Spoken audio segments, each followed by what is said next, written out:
Welcome back to JoyTube. If you are here for the first time, we appreciate your stopping by. Today in our epic tales of the ancient time, we are focusing on Jacob's family shaken to its core by grief, deception, and haunting mystery. The story begins as Jacob and his sons return to Hebron, joining their father Isaac, while their flocks thrive in the rich pastures of Shechem. Jacob's beloved wife Leah passes away, and he buries her in the family tomb at Machpelah. The family seems united and peaceful, but there's an undercurrent of tension, one that centers around Joseph, the favorite son. Joseph, only 17, is gifted a beautiful coat by his father, a symbol of Jacob's deep affection. But this favor sparks envy and resentment among his older brothers. Joseph, seemingly unaware of their feelings, dreams vivid dreams in which his brothers bow to him, visions that he eagerly shares with them. Each time he recounts a dream, his brother's jealousy grows, and even Jacob, though treasuring the dreams, rebukes Joseph to keep the peace. Parents should try not to show favoritism among the children, because it could lead to envy and resentment among siblings. This is profoundly evident in a polygamous home.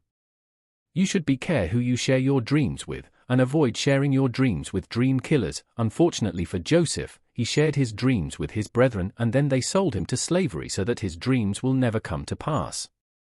But there is God in heaven. One day, Jacob sends Joseph to check on his brothers, who are tending flocks in Shechem. Joseph travels to find them, and, after getting directions from a mysterious figure, locates them in Dothan.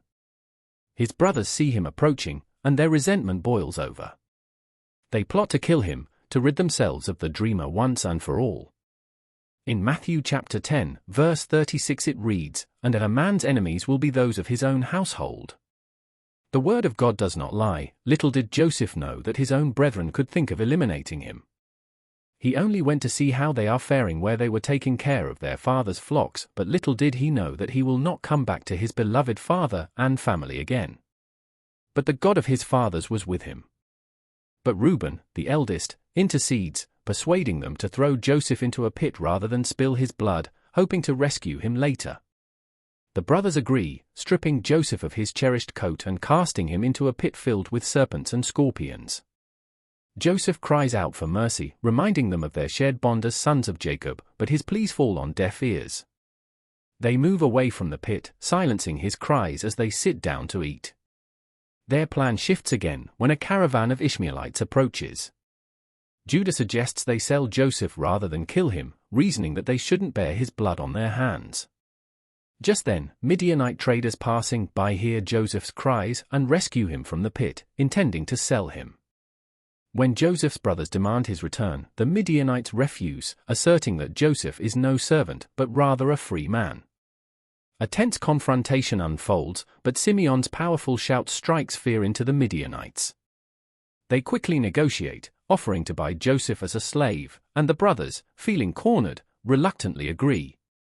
Joseph is sold once again, his life now slipping further from his family and homeland as he is taken toward Egypt. Meanwhile, Reuben, unaware of these deals, returns to the pit to free Joseph. Discovering it empty, he is horrified, fearing the worst and grieving deeply. When he meets with his brothers, they devise a plan to deceive Jacob, dipping Joseph's coat in goat's blood and presenting it to their father as proof of his death. Jacob is devastated, believing that a wild animal has killed his beloved son. He mourns deeply, crying out to the heavens in anguish and calling on nature to bear witness to his loss. Even when his sons try to comfort him, Jacob refuses to be consoled, wailing over the supposed death of Joseph, his grief unrelenting. The brothers, tormented by guilt, are later commanded by Jacob to hunt down whatever beast may have killed Joseph. They capture a wolf and bring it to Jacob, but as he holds the creature, it miraculously speaks, proclaiming its innocence. This astonishing moment leaves Jacob stunned, yet his sorrow remains. Far away, Joseph endures his own trials on the road to Egypt. The Ishmaelites abuse and mock him for weeping, but his cries reach the heavens, and divine intervention strikes his captors with illness and confusion. Finally, at his mother Rachel's grave, Joseph laments his fate, calling out for her to rise and defend him. He hears her voice in response, urging him to trust in God, who will deliver him from his suffering. As the stormy journey continues, the trader's guilt grows. They attempt to appease Joseph, but ultimately decide to sell him in Egypt, far from any hope of returning home. Back in Hebron, Jacob's sorrow persists. He commands his sons to search for Joseph's body, but they return empty-handed, confirming Jacob's worst fears. In a poignant finale, Jacob's grief is rekindled as he contemplates the life and love he shared with his beloved son. The entire household joins in mourning, as Isaac comes to comfort his son in this time of unimaginable loss. This heart-wrenching chapter of Joseph's life is a tale of betrayal, resilience, and faith. Will he find his way back to his family, and will Jacob ever discover the truth? Stay tuned as we continue this journey into one of the most powerful stories of forgiveness and redemption. Don't forget to like, share, subscribe and follow for more timeless tales from ancient texts, where every chapter brings new depth to the human experience. Thanks for watching. This is JoyTube signing out.